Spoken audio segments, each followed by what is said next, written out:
शक्तीपीठ महामार्ग रद्द करण्याची मागणी करण्यात आली आहे। शक्तीपीठ महामार्ग बाधित शेती बचाव कृती समितीने ही मागणी केली आहे। मागणीसाठी सरकार विरोधात महाळ आंदोलन करण्यात येणार।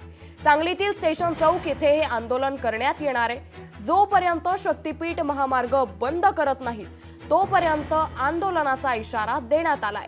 त्यामुळे आता मोठी बातमी सध्या सांगलीमधून समोर येते। शक्तीपीठ महामार्ग रद्द करण्याची मागणी करण्यात आली आहे। शक्तीपीठ महामार्ग बाधित शेती बचाव कृती समितीने ही मागणी केली आहे। या मागणीसाठी सरकार विरोधात महाळ आंदोलन करण्यात येणार आहे। सांगलीतील स्टेशन चौक इथे हे आंदोलन करण्यात येणार असल्याची माहिती समोर आली।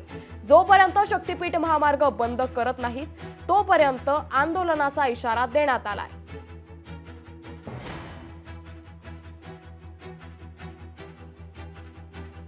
या संदर्भात अधिक माहिती देत आहे आपले प्रतिनिधी संजय देसाई।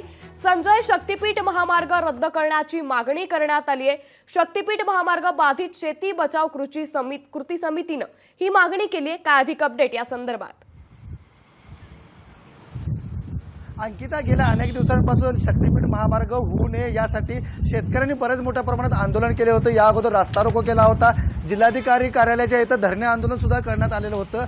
मात्र प्रशासन त्यांचं ऐकत नव्हतं। फक्त आता विधानसभेच्या निवडणुका तोंडावर आहेत, त्यामुळे आता फक्त तुर्तास ती कारवाई थांबवलेली आहे।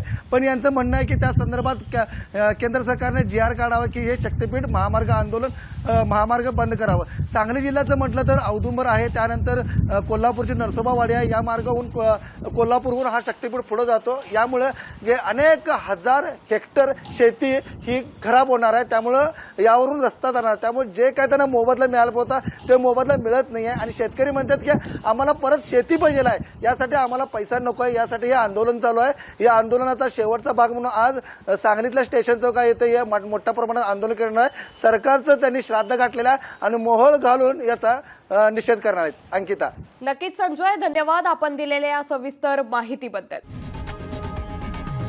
लोकशाही मराठी ऐका, पहा, जागरूक रहा।